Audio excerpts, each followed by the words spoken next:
that. Yes. They're all blending Yeah. at the I moment. like the monkey Yeah. with I the like the mask. Nicolas Cage Yeah. monkey. Oh yeah. Oh, we are live. It looks like. We are very much live. So I guess before we can start with introductions anyway. So Tao, would you like to start us off? Hi, I'm Tao Wong. In terms of cultivation fantasy, I write a Thousand Li, which is more traditional Xianxia work, which means it's set in uh, China analog with immortals and spirit beasts and the likes, and it draw from older school wuxia sanxia teams for a lot of the work. Excellent. Ryan. Yeah, so my name's Ryan De Bruin, and for Cultivation, I've written Starred Tower and in Dark Inspire, which is coming out on Sunday. It kind of is definitely not in the same vein as the traditional Zenzia and Wuxia content that Tao writes, which is fantastic, by the way. So if you haven't checked out Thousand Lee, you really have to. But it does take my own spin on Cultivation, really kind of twist it on its head. I also have one that I'm working on called Monstrous Pass, which will be really fun to release once I'm all kind of set that I want, ready to go. And then obviously we've got Harmon as well, who has probably like 4 cultivation novels, I think. Hey Yes. everyone, I'm Harmon Cooper.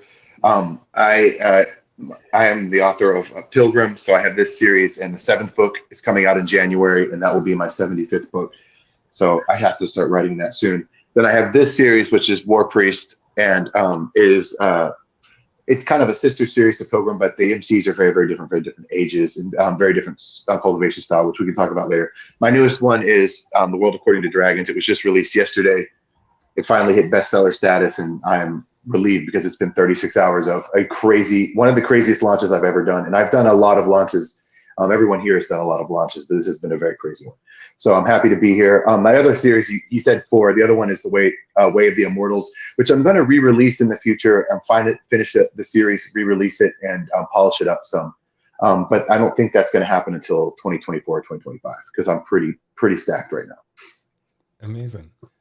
So I guess while we're waiting for questions to kind of pour in, on the topic of progression and cultivation, Pour I those questions in. More questions, people. Sorry. I came with some of them. Okay, good. God damn it, Harmon. But I guess to start us off with a question that I definitely didn't just come up with. In terms of progression and cultivation, you see sometimes with Lit RPG, for example, there's many people curious about how to come into the genre and how to, apply game systems. And you will see with the prevalence of web novels and mangas or manhwas and all of these that take a lot of the themes of cultivation and progression in that some are very much in a serial format. But with cultivation, there's a lot of people that will know a lot of the words and will just try their own hand at it. But is there a way to respect the kind of principles where it came from? And is there a way to, like, as I know with Tao, with, Shansha and Wuxia, that is there a way to actually, like, do it correctly rather than just using terms incorrectly? Coming in and just saying, oh, I cultivate and I broke through my 74th meridian gate, or my, it's is there like a methodology that you use so that you're respecting what has been established throughout mythology and history? I suppose that's the question to the ether. I think we should be clear that, I mean, cultivation systems, there are multiple systems, I guess, in the real world that kind of draw from this. I mean, the most common one that people know about comes from Chinese web, the most recent splurge of Chinese web novels, where people get body cleansing, core formation, and so on and so forth, and that kind of draws a little bit from Taoist religion. Um, I say a little bit because it's really not. A lot of it is made up. But some of it, like the pills, the drinking, the meditation, all of that part kind of draws from it. But that's not the only system out there for people to do cultivation. I mean, the Indians talk about chakra and how to move. That Harmon's has work in uh, Tibetan stuff, right? Tibetan or Mongolian? Both. Kind of there's a blend, but yeah. So saying that that's a one right way to do cultivation itself is, I would say wrong, and that's one of the things but that's why I ask people to not use Sanxia Wuxia terminology if you're not Sanxia Wuxia, because it gives the wrong idea, right? So if you're writing Sanxia or works, read the works. I would say that it would be better to not just read the recent explosion of the um, Chinese web novels that are out there, that coming from people like web novels and Tencent and whatnot, but also look at other works, the older works that they draw from and reference. But there's so much to be done that doesn't have to be, Sanxia. Brilliant. And in terms of respecting principles too, I think that one of the things that really helps is as Tal mentioned, some type of foundation in somewhere that relates to the field. So for me, I was really actually excited to be able to write in this genre because I started doing yoga 20 years ago, and I was really pretty into it for a while, and pranayama, and I was reading like Eastern spiritual books. I ended up living in Asia for 5 years, and I've done a lot of things from seeing shamans to taking like the weird the little circle pills that Tibetans take. I've done and seen a lot of very strange and cool things. Also seeing like proofs of enlightenment. Like here's this guy reached enlightenment and he pressed his hand into this cave wall. This is Paragubus and Baba's hand as proof that he reached enlightenment. So seeing and experiencing those types of things has been helpful, but that's not something that everyone can do. I've gotten lucky in my journey to be able to do that. However, there are things that are already in popular culture. Like when I mentioned pranayama, that's just the breathing aspect of yoga. And if that makes sense to you and the chakra system makes sense to you, well, you already have a foundation for understanding how you could respect building a cultivation system if you wanted to build it that way. Now, I'm on my 4th series that has a cultivation system, and it's you start to get better and better, and you start to figure out ways to like really be able to describe it and hone it down and make it realer. But to start off, like that's a really good way to gain respect. Reading web serials, understanding what's out there, reading some of the older stuff, or if you have a practice like that, or maybe you like Tai Chi or something like that, or you're into some martial arts, any of that could help. Amazing. Thoughts, Ryan?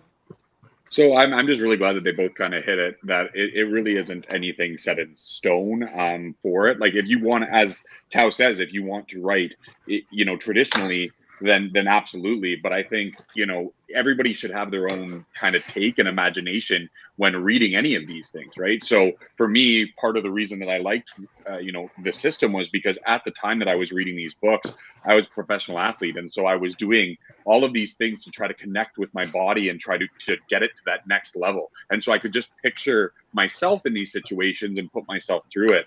And the way I was eating, the way I was, meditating, the way I was trying to change my mentality just to get one inch of a step on my opponent, that is what spoke to me about cultivation. And so I've tied a lot of it in very heavily to that, just because I think it all comes down to that reaching enlightenment, bettering yourself every day, but it also ties so heavily into the human body. Like, eventually, yes, you become in Tao's, for example, I think nascent soul and stuff like that. So then the soul starts to become much more important, but it all started with the body. And so that's kind of why I really like the cultivation system. And so I took my spin of it, but did try to respect, all of the stuff that came before. And so I have 7 different territories in my book. And he hasn't explored them yet, but when he does, yes, absolutely, I want to pay homage to the traditional stuff. Fantastic. So a question came in from Carl, and I believe that you all kind of touched on this in your answers. But how have you come up with your cultivation methods in your books? We'll start backwards for this one. Harmon, do you want to go first? So I'll talk about my newest one because it's on my mind.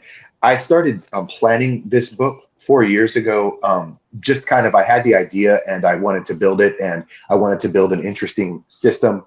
and I would started into the cultivation genre at that time. And I'm like, well, if I'm going to do this, I'll just do it in the future. And so I've had like a long time to like just put the pieces together. And the magic system, which is a cultivation system to me, is didn't even even though like it was about a year ago that like I really was like, okay, I have to write this next year. It's time to like put in my rules. How is it going to work? Because I knew like the normal things that you could do, like, you know, there could be meditation, there could be energy transfer, things like that. But I really wanted it to do something different. And I was watching Hunter x Hunter at the time. And I thought like, oh, well, the idea of like being able to like store energy, but then turn it off to shield its presence. And also then, so like kind of negate energy in this way would be a really cool way to start. And then I started thinking deeper and deeper. I'm like, well, if this whole world has this system available to them, and at the start of this book, it's been banned, and there's just objects that have these powers. And there are some people who work for the emperor who can do them, but it's a banned power. I thought, like, how can I, what's the system for learning it? And what would give me the system for learning it to reach the most amount of stories that I could do in this world? Because I wanted this character, he's very like, laissez-faire. He doesn't really follow a system the same way I would want another character to. And what I came to, which is really blew my mind, is while I was writing a blog post about it and trying to describe it, and I'd had like art for it and everything. Like I had exactly what I wanted, and I realized it was just exactly like music. How you can be classically trained to like pick up music and read it and play anything, or you can like my father, and like I'm kind of both. My father did music by ear. And so he's completely by ear, completely understood music by ear. He could play with the people that were classically trained who could also do it by ear. But there are people who are classically trained who can't play. There's these different types of people, and I think this goes across all types of artistic genres as well. And once I hit it on that, I'm like, that is exactly what it is. That's exactly how it will work.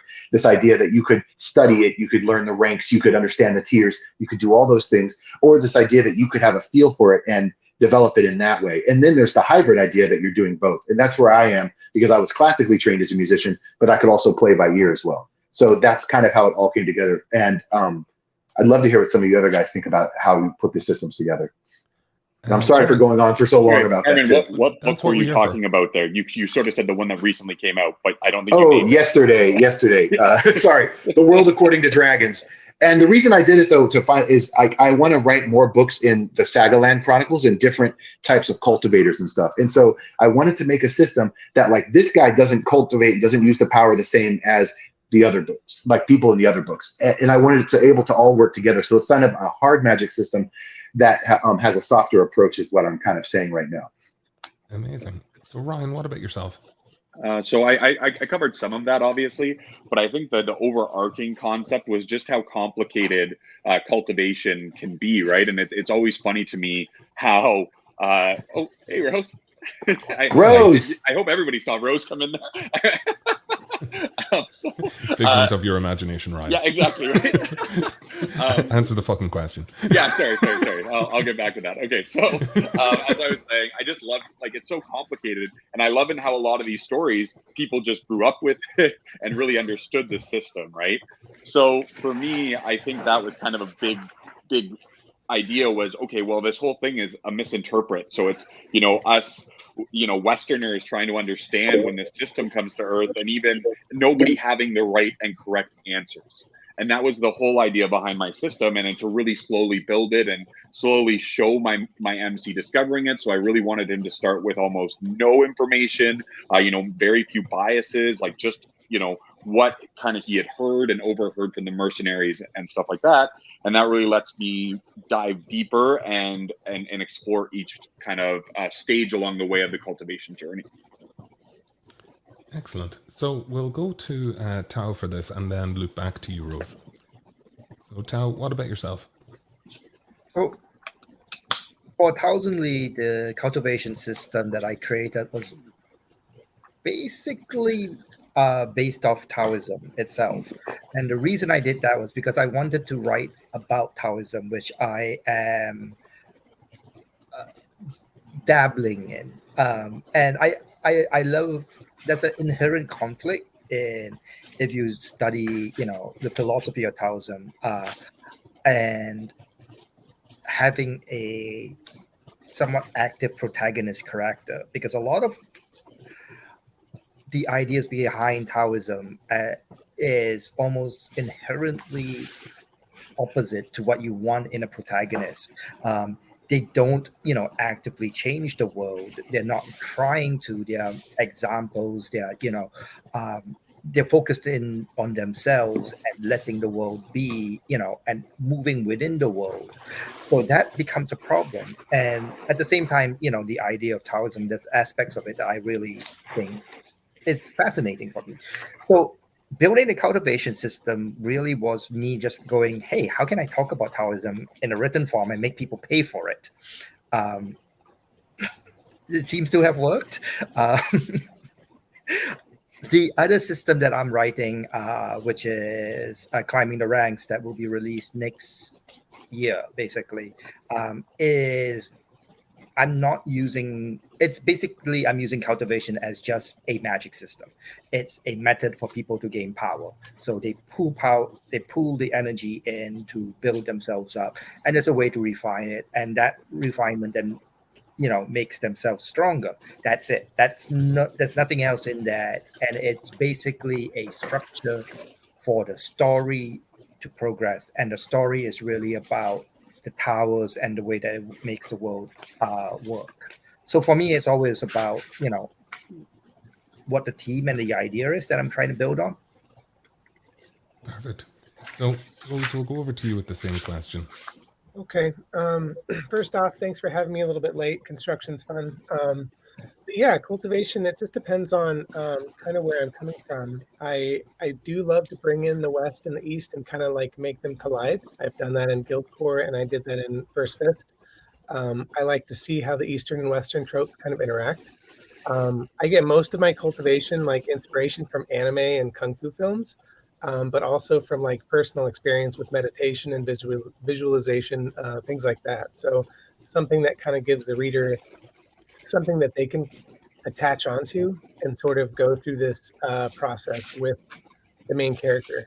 So visualization is usually a big deal for me. But yeah, and first the initial like cultivation system was a stunted one. They had the Western cultivation was basically what survived after the cultivators like eradicated their own knowledge and swept through the world. So they could only get to like tier level 1, but they could expand that base almost indefinitely. So they were very powerful level 1 warriors essentially. And then they encounter a real cultivator and it sort of changes the main character's life, and they find access to that. So I like to bring in deities too, because it seems like the path for me. So yeah. Excellent. So, I guess one of the questions, before we get to the questions in the comments, one of the things I thought might be worth addressing is if you were to ask anyone about like the natural progression routes of stories, even within lit RPG, they'd say like, oh, well, everything's a progression fantasy because, the character is learning and they're developing and they're growing. Yet when we think of cultivation, the progression stages are a lot more drawn out, they're a lot more structured and stabilized, and that it's usually either spanning epics and long sort of works. So my question to you all would be, how would you differentiate progression fantasy and cultivation from the likes of lit RPG? And I suppose we'll open it up to the floor. Who'd like to have a stab at it? Anyone? Okay, I'll throw in one thing. Well, not all cultivation progression fantasy. Some may have some numbers and stats, but so that's an easy, almost a throwaway answer. But I do feel though that like progression fantasy and cultivation, it it works in a way that would work if you just added a stat system over it, if that makes sense. Like it's just like it's almost like inherent. It's like playing like an action adventure RPG. I was playing the Star Wars one earlier this year, and I'm like, this is like almost like it has like such a blend of RPG plus action adventure type of game that like if you took either or away, it would still function. So and maybe not fully, but function in its own way. So I think that there's that aspect. So it's with lit RPG, there's always going to be some type of stat, some type of numbering system, or some implication of it if you're using Gamelit, which I've used before. With progression fantasy or cultivation, it might not be there, but it might be implied. And I could totally be wrong on that answer, but I was the first to grab the mic, so stupidly. Well, it's interesting because actually, I think both me and Rose have added lit RPG elements into our cultivation books, and Totally. I definitely have stat sheets in Starred Tower. The reason I did so is because, again, I wanted the system to be complicated, complex. It's got a cultivation base, but I'm not writing traditional cultivation where it's searching the soul and getting cultivation books and all these things that we've seen. And Taos is the best example that I've read to date of that very traditional, very slow burn that I absolutely love. So that's, on that side, if that's what you're looking for without the lit RPG elements, that is one of the best I've ever read. Obviously, there's Cradle by Will White too, which is so fantastic as well. But I really like both like putting the stat sheet in, and I love what Rose did. TJ Reynolds is her author name, and in First Fist, it was so cool. They open up this basically kind of training zone where they can get access to their stats, and that's why that real cultivator that Rose spoke on was able to just crush these level 1 warriors. So, and I thought that was a really neat aspect when I read hers, and I really liked that I had kind of done something similar in mine where it's all these things adding together that makes the power base grow in Star Tower. So I think, yes, cultivation doesn't necessarily include lit RPG elements, but I think putting them in, creates it a subgenre of lit RPG truly. So now it's lit RPG cultivation and not cultivation. Anything to add, Rose or Tal? Do you mind if I jump off that one, Tao? Go for it. I was going to say, sometimes it's just like the difference between the two subgenres seems to be as little as just aesthetics, right? Sometimes cultivation books are written basically just like lit RPG, in the fact that the progression and the ascensions are so quick and so so westernized in the speed and intensity of the progression that it reads the same as lit RPG, in my opinion. I think that First Fist and De Bruin's book still qualify as sort of true cultivation, because some of it's more or less in the spirit of it or the tone. So you don't have to use like the words like, greetings, older brother. Like, you don't have to make it very Eastern in the way you present it, to still have a very heavy tone. And like First Fist, read some of my 1-stars. You're going to love them. I drag my MC through the mud because it's a very Eastern tradition to have the main character need to bleed for his status. Every fucking gain costs them. It's not easily won. And there's no like big bag of loot. If there's a bag of loot, it has one item in it, and the one item is going to be useful next book. It's a very slow and painful and arduous, and I think a little bit more realistic, even though it's hyper realistic, right? So I think a lot of it's just in the tone and how it's presented. Otherwise, it can just be an aesthetic magic system that you apply differently in order to like get those different readers. And so I prefer it when it has that true spirit. I will add on to all of that. Progression fantasy by itself doesn't have to be stat wise.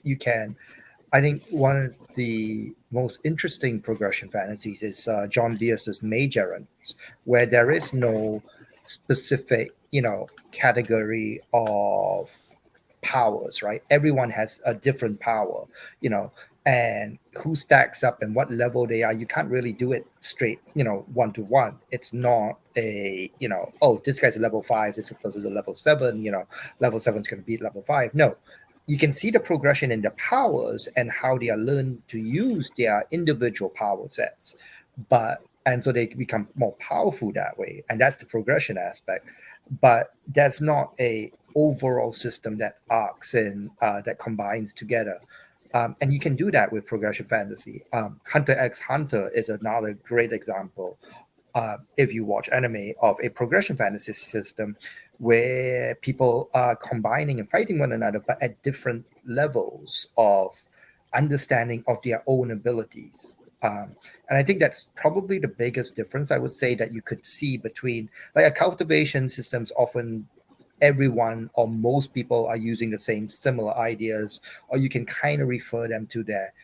Same with lit RPG, but here with progression fantasy, you can have multiple systems competing, which I think is fascinating. Really. I So, wanted to add too. No, I definitely was not taking a hard line there. If I was just trying to think of like, well, what's one of the main differences? Um, I just haven't personally in my cultivation progression fantasy found a way to like add stats that work for me, and that's because like when I conceptualize these things, like I visualize them. I go to art galleries and things like that. It's one of my favorite things. Like for the dragons for my new book, they had this installation piece of this giant like like school gymnasium sized dragon like thing at Mass MoCA in Massachusetts, which is the Modern Art Museum. And I went there to see it, just to stand under it, to like understand what it would feel like to actually stand under like a creature that large, right? So I have to feel it in that way.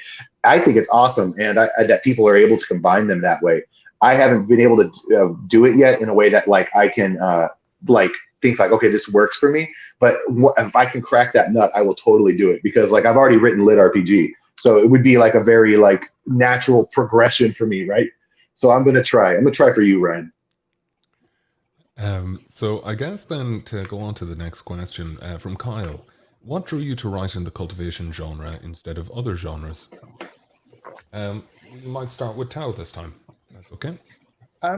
For me, writing A Thousand Lee came from reading a whole bunch of Chinese web novels. I write what I read very much. If I see something, I look at it and go, I want to do this, but I want to do it differently, or I want to do it with this. For A Thousand Lee, the focus was really, partly writing about Taoism, partly also bringing a lot of the older themes and moods and the plot lines that I've seen in the wuxia works. Right, I found a lot of the Chinese web novels. They didn't really play with any of those things, and I really missed that stuff. Really enjoyed old school wuxia films, movies, some novels and comics that I've read. So I wanted to play with that and bring that back and basically write a beginner's guide to it. So that's what I did with ATL. Harmon. You flashed a question on the screen again. I want to get Sorry, what drew you to write in the cultivation genre instead of other Okay. genres? Okay, great. The man sitting this direction to me, Tao did, because once he published A Thousand Lee, I realized like there's this whole like I've had this experience, as I told you guys, like I lived in Asia for a long time. I did some pretty wild things there that I would never do now. Like traveling to like the far west part of Mongolia in like what's called a Jataus, which is like an old Russian Jeep, into the middle of nowhere looking for the green tar reincarnation that I read about in like the Lonely Planet guide, that took like 5 hours from the nearest city with just a random cab driver. Like things like some weird stuff that like I wouldn't do now, but like I had no way to write about those things. And that's the point I'm getting to. Once I saw that was a possibility, I was like, okay, this is something that I have that I have something I can say in, and that's something that's more lasting. And at the time, like I had written game lit and lit RPG. I had started writing harem, which I didn't like, but I had some early surprise hits in it that had changed my life. And I'm like, all right, I definitely cannot keep doing this because it doesn't speak to me. The lit RPG stuff never really did as well as my harem stuff. What could be the thing that does well for me? That's true to who I am. And I'm like, oh my God, you mean that since you've been doing yoga since like 2002 and studying this stuff, you can actually utilize that in some way and make systems on it and stuff. So it kind of has just opened so many doors for me. Incredible. What about you, Rose? Yeah, great question. I think I have a few things in common with Harmon on that, except for the Mongolia experience. That sounds pretty epic. I should write about that. But I drew a lot of my inspiration, I told you already, from film, and it was like I had I've seen so many of these old kung fu films, like Once Upon a Time in China or Iron Monkey. Donnie Yen and Jet Li's very old work was really like foundational for me, but I didn't use it. I didn't know it was something that I could use. And then I was writing in lit RPG for a while, and I love the genre. I really love progression fantasy, how there's more tangible steps of powering up, right? I really wanted to stay in that. But sometimes lit RPG can feel heavy in the demands to continue to like reflect what's happening in this numerical way rather than something that's more spiritual or more character driven. And so it's like a light bulb went off and I was like, I would I could totally write cultivation. And then I tried and it felt really great. The reason I write less than cultivation is because I'm trying to work between like appropriation and appreciation. Um, I don't want to pretend that I quote unquote know or own some culture that I do not. So I just take the inspiration and try to give like a tip of the hat where I can, because some of the stories are just beautiful. I really like them. Fantastic. What about yourself, Ryan? So I kind of walk more of a middle line, I guess, in where how I came to the genre.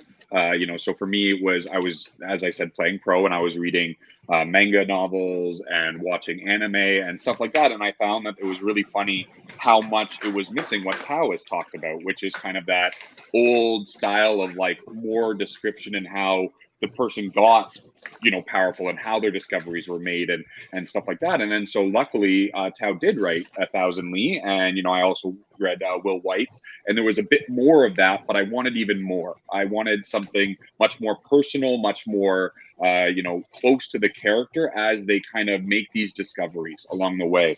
And so I took kind of as much inspiration from all of those as I could, and then wrote a very close personal story with a very slow progression in my mind. I would try to make sure it was still getting progression beats and you were finding new things all the time, but it was, the character wasn't, which is common in a lit RPG, OP after book one. And that is not, I don't mean, I want to write an OP character very shortly. I just mean it as that was part of the goal of this book. And so I wrote it in first person present to really have all of the feelings that I kind of have struggled with throughout my life, be it depression, be it not feeling like I was going to be able to catch up with other athletes, feeling inadequate in some ways, but trying to overcome all of these obstacles, and how much cultivation stories helped me do it.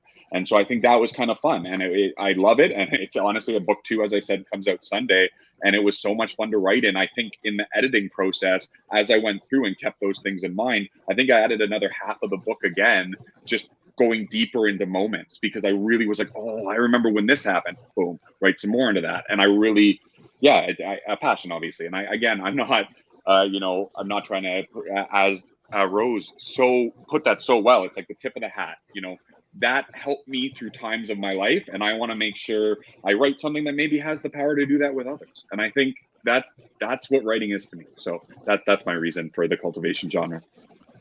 Excellent. I think there's another thing as well that, well, Ryan had a brilliant question there about how do you get, is it difficult to get into the mindset to write cultivation versus lit RPG? And I think that like Rose and Ryan really just touched on that just now. So we'll actually go backwards for this one. Ryan, do you want to start us off? Sure. So, as I said, I wrote this in first person, and that was the biggest mindset shift for me. Was I to was going to say really, something about that. I was yeah, going to like say switching to first person, especially if you're writing something in third person, then back and forth. Oh my, and then present tense too. Geez. yeah, and that's it, right? So that was the big one for me, was to really try to figure out how to capture my reader and bring them that close to the ideas and the things that the character is struggling through. And that was really fun. And as soon as I was able to do it, it usually takes me, a few chapters before, I'm back in there. But then once I am, I can write very, very closely, and I really am in the cultivation world. And then I get to go back and obviously do edits, and then I can get myself even deeper and deeper and deeper. So yes, it's difficult to go from my traditional Ether Collapse series to cultivation, but so much fun, so much fun. Rose? Yeah, I like this question too. It seems to kind of contain a second question in there. First, I'm not skilled at switching between projects mid-project. That is heavy on the brain. So I can't usually shift between lit RPG and cultivation easily. However, like a general shift between genres and between books, I can do that. And it felt like Cultivation was sort of waiting for me, and it's easier for me to access. I am not a system driven brain. Like the lit RPG aspects in my books aren't the most robust in the genre.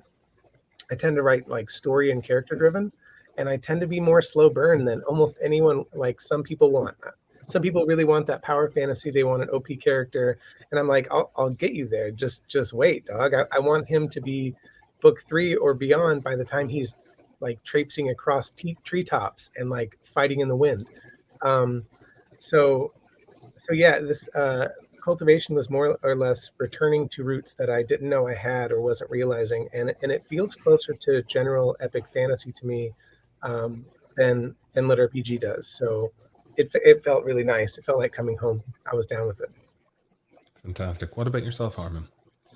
I have written seven, I think 7 or 8 lit RPG series, and now I've written 4 progression fantasy series. And I like in switching between the two of them.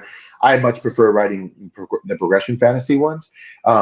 My brain doesn't work the way that some of the lit RPG authors' brains work, and I am in awe of what they're able to do. It's just like I want to tell a story, and they tell stories as well, but like that always becomes my bigger focus over like you know if I multiply this by this and what's the denominator over this, and then he has like this much of an increase on this stat, which would then be amplified by if he had this potion, but he had already drunk half the potion, so blah blah blah. And like I can't like, and I've tried. And if you look at the reviews of my books, you'll see my lit RPG never does as well as my other progression fantasy stuff because it's true to more who I am. Although I love video games so freaking much that I have to like limit myself from playing them because they take into my writing time. I track my word count, and I have for like 5 years every month. And I can like literally go through the months that, oh, I was playing Zelda this month, or I was playing Far Cry this month, because you'll see my word count just start to go down. And so I love video games, and I like that aspect of it. And I like being able to kind of do more gamerish talk and have more that flexibility. But the true flexibility to me comes on the cultivation side. And I'm really interested though in challenging myself in blending the two. Especially after this conversation, I'm not bullshitting there. I'm like, because I have a lot that I want to do in the Sagaland Chronicles, and I'm like, is there a way that I could blend this, at least for one of the stories that would work in the whole overall system? So, yeah, I don't mind switching between the two of them, but I prefer one of them. Fantastic. Thanks so much, Harmon. Tao. Squirrel brain. Sorry, switching for me is really easy. Mostly because again, squirrel brain. So Excellent. So I guess then while we do have another question. Oh, we have a couple here. Just give us a second. So, we'll go with this one from Kyle. What do you feel is your strength when writing cultivation lit RPG, or just cultivation? Or what are you the most proud of when it comes to your writing? Start with Tao on this one. start with me, eh? Squirrel brain. Come up with an answer, quick. I think for writing cultivation specifically, I think as a strength, it's just my background. Having grown up, watching all of these shows and whatnot, aspects of it make perfect sense to me. That being said, I mean, I'm reading some gorgeous work by some trad pub authors. A Venom, sorry, A Magic Steeped in Poison.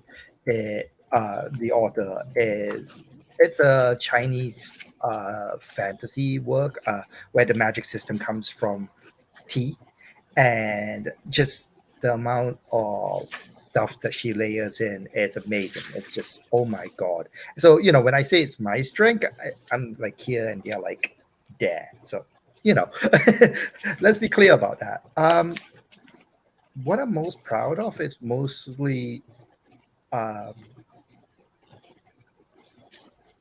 guess just readers enjoying the work. I mean, I write because I can and because I enjoy it. I publish to make money.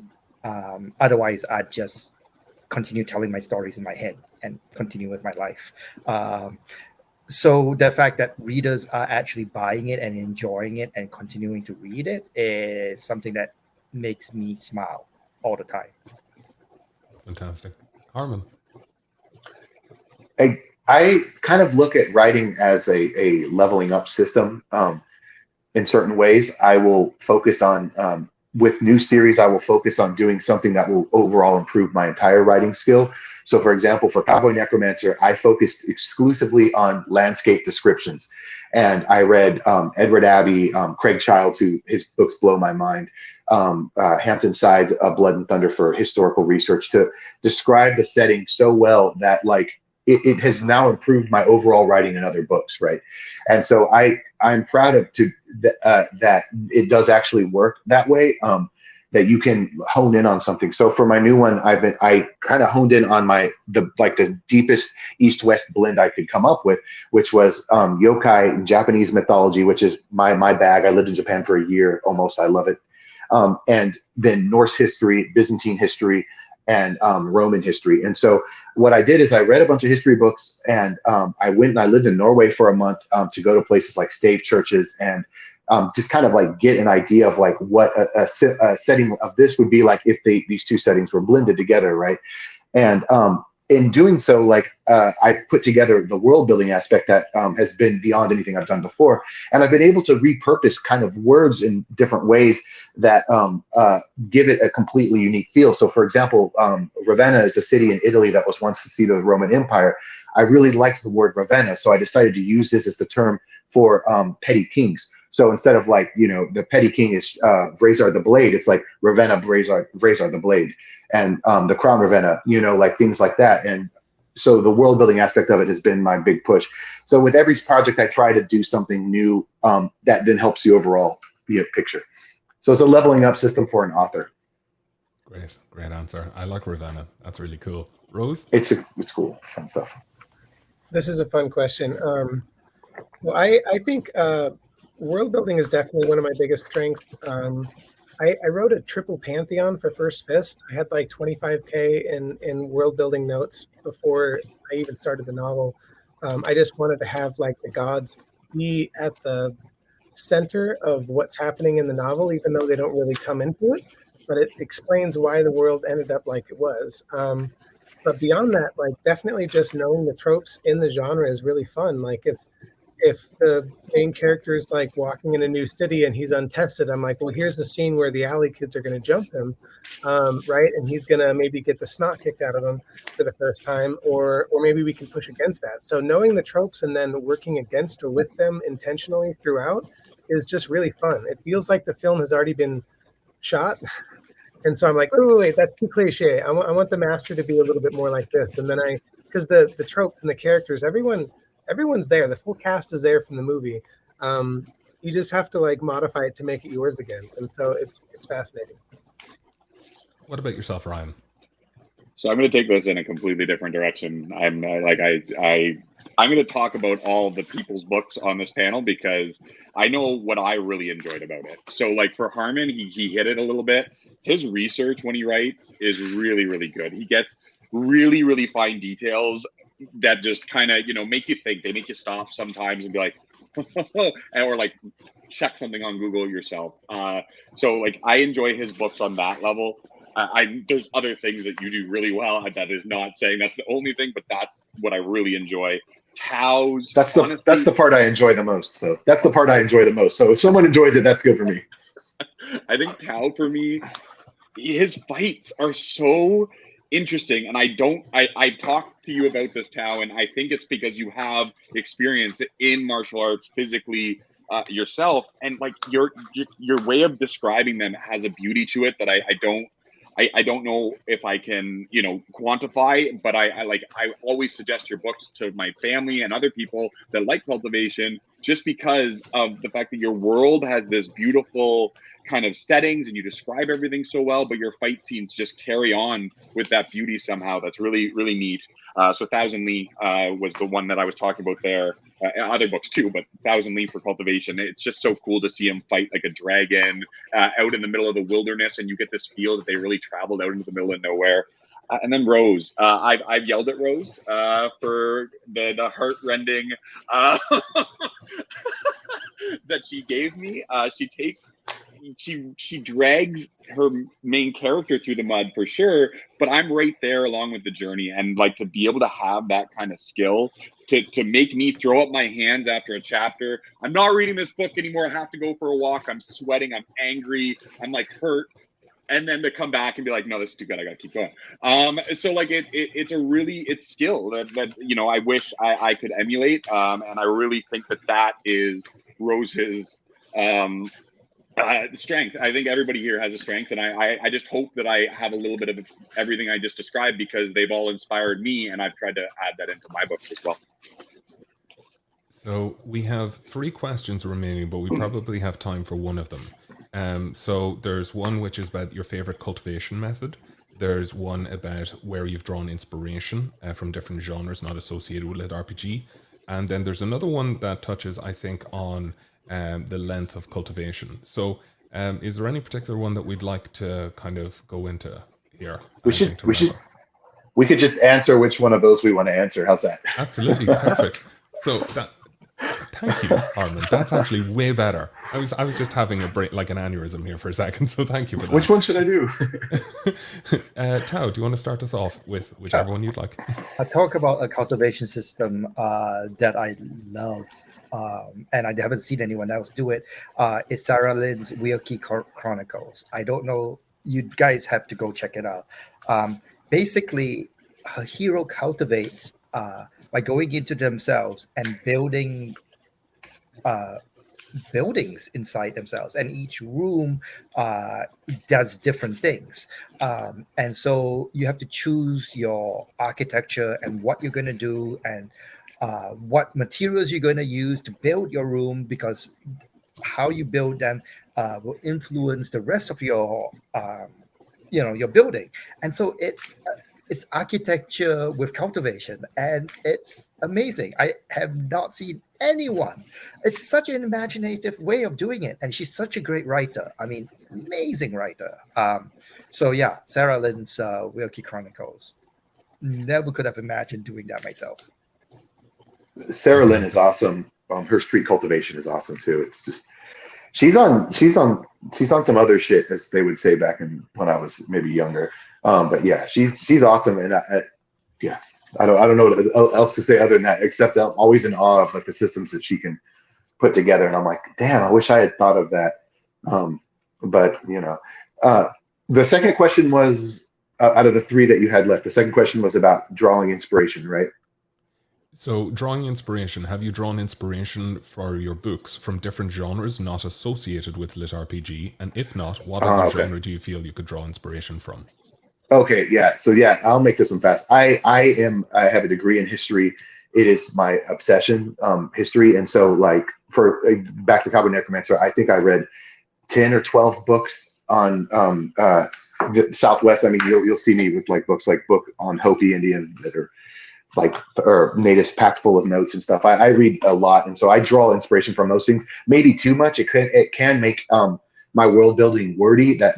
Which means I have to cut out a bunch later. Like for my new one, I probably cut out like 10,000 words worth of backstory and stuff that I've saved for, it's there, the whole Hunter S. Thompson thing, or not Hunter S. Thompson, excuse me. Who is the famous writer? He lived in Cuba. Ernest Hemingway, yeah, his whole thing about like, if you leave it out, like the author will, or the reader will still feel it. There's that whole aspect. I don't know how much of that is true, but. Thank you. And Rose? Sorry for that answer. No, it was great. Thank you. No, it got clunky. And most of the things Hemingway said are potentially offensive but true. You just got to accept it. I'm going to flow into the length one because that was kind of a nice segue from Harmon. I don't think you can get into the kind of like the roots and the vibe of cultivation without expanding your plot a little bit. There's a lot of backstory. There's a lot of it's a different pace. You can write crackhead cultivation with power fantasy. It's totally possible. It's not what I prefer though, and yeah, it's not the classic traditional cultivation that I was trying to at least be inspired by. So I think you need to change like your expectations on the final book length. First Fist, I was like, I'll hit 150K, and I'm like, oh, 215 happened. Fuck. And I'm not mad. I just went with it because that's what the story needed. And if you've read MH Johnson's Silver Fox series, that was an inspiration for me. It took them 35% of the first book to get through the inciting incident, and I was like, I just spoke to MH today because we were talking about their new one is 400,000 words, and I'm like, why would you do that to yourself? And it's like they were asking for do you know an editor that could just take us on, and I don't really, because I know that like they're the type that just finish it and it's okay, it's ready, let's go to the editor. And it's like, well, you know, the editors are pretty booked up, especially for a 400,000 word book. Yeah. Anyway, the next yeah. Silver Fox or new one? Silver Fox, it's the 7th one. Ooh. Sorry. Sorry. I just was just like right before I got on this call, like we were talking about, and I was like, 400,000, why would you do that to yourself? And I know the Jez, that's normal. Block Jez, please. Anyway, Rose, you were saying. Yeah, I kind of got lost there a little bit, but yeah, the length, I think it opens up, at least invites a more fully fleshed out novel, especially if you can't master Hemingway's hiding all of the shit between subtext. He also didn't do any world building. He just wrote in realism. So we knew what he was talking about. He's like, okay, this is the 1920s and everyone is a drunk. So you've got to get patience with that, right? War is hell. Yeah, it was a bitch. So anyway, thank you for that one. That was good. And which question would you like to answer, Ryan? I'll just speak a little bit to the lengthening as well, just because that has personally happened to me, so I can speak on it. And that was in this book that I have releasing on Sunday. I think it was 130,000 when I got it to kind of my third draft, and then every time, you know, my dev editor would hit on something that it's like, I'd like to see more of this. This is a really cool concept. It really was so much fun to be able to like, oh, wait a minute, and start to add some things in. And it really did lengthen. I think it ended up being just short of 180K, which I was glad it didn't make it to 200,000. I don't know why. I just thought it was going to just keep growing and growing, but it was so cool to do. And I think that is something that made, you know, I haven't spoken to that every cultivation author, but a lot of them have said that that's something that it comes along with it when you talk about cultivation, is that the world is complex and you're building out things. And I don't know, you know, that's the feel I got as well. And, you know, even if you just look at series length in cultivation, I think most cultivation novels, you know, that I'm reading are, you know, I want to say Thousand Lee. I just finished book 7 on Audible. I don't know if that's true, but that sounds about right. I think he's publishing book 9. You know, you've got Will White, who's publishing book 11 or something like that, which is going to be the end. You've got all these really long ones. I don't know, Rose, how long yours is going to be for First Fist, but I already can tell it's probably going to be a relatively long tail. So I'm extremely excited for it. So yeah, I think it just lends to longer series, that kind of more of a slow burn that you have to connect with the characters on. Fantastic. So to kind of wrap us up here, I suppose, would we be able to, you know, tell us more about what you're working on at the moment? Kind of like a bit of an outro. So Tao, would you mind starting us off? I'm actually writing a prequel novella for the Thousand Lee series, which showcases the protagonist's Master Cheng when he's younger, and that's actually going to be out on my Patreon, or is coming out on my Patreon, and will also be given away free with the Action Epic Fantasy Book Club. So if you sign up to them, you'll get the book sent to you as an email to be picked up for free. So that's currently what I'm working on. After that, I have to switch to book 9 of A Thousand Lee. Book 8 comes out in February. Fantastic. Harmon. So I just published this yesterday. It's doing really well, and I'm so glad because the launch was really, really rocky and crazy, and so I'm really excited about that. And it's important to me because I built the Proxima Galaxy for books like The Feedback Loop, Monster Hunt NYC, Last Warrior of Unagaia, Fantasy Online, Sacred Cat Island. They all take place in this the Proxima Galaxy, which is a place where people can dive into. So think VR type of thing.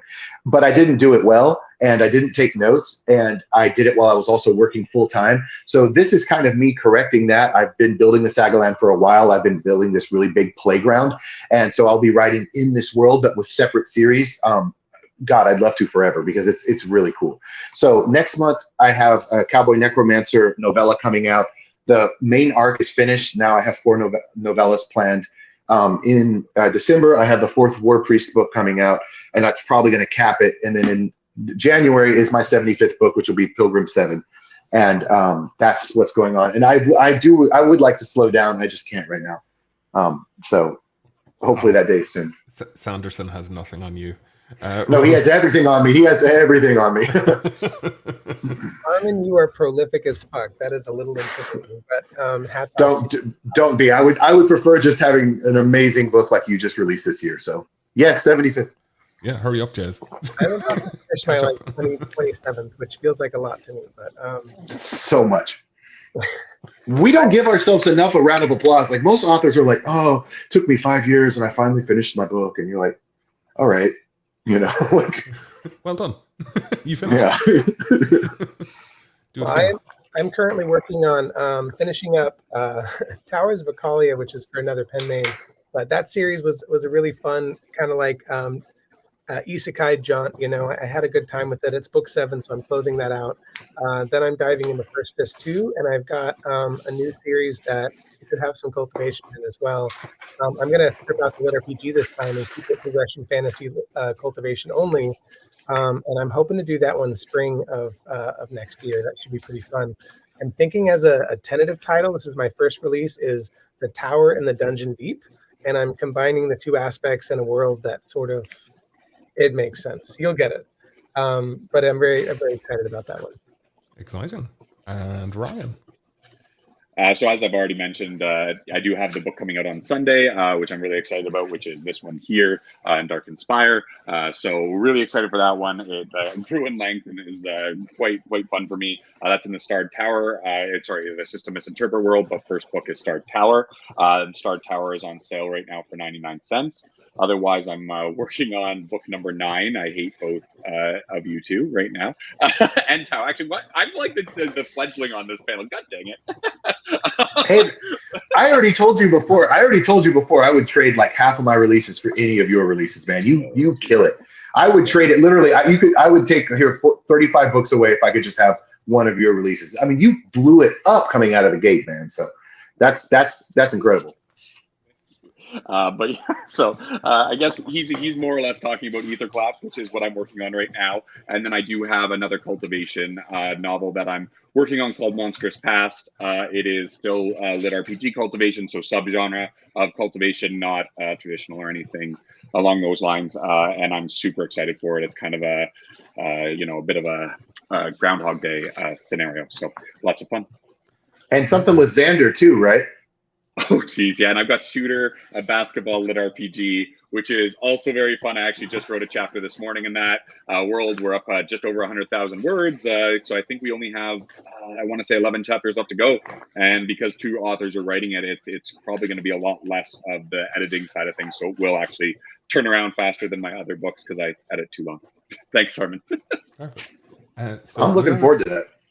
So we're currently at time, and I just wanted to thank this panel for being, first of all, just so damn wholesome and prolific that this was an absolute pleasure. So really, really appreciate it. So yes, there's going to be panels throughout the day, takeovers, as well as, some giveaways I think Geneva's been posting in the groups. You can find the full schedule on Gildify on litcon.net. But yeah, thank you so much to all the participants, and we hope you all have a great day. Thank you, Brian. And is anyone else on panels today? I'm on OPMC at 3 p.m. I got my takeover. I got the last takeover. Me and Xander are going to do it together. I think 8 to 9 or something like that. So yeah, I'm on the final panel. I think that closes it up. The 7 years panel. Let's go. That's awesome. At some point. So yeah, we'll see. Yes. See you Thanks guys. very much for being here, guys.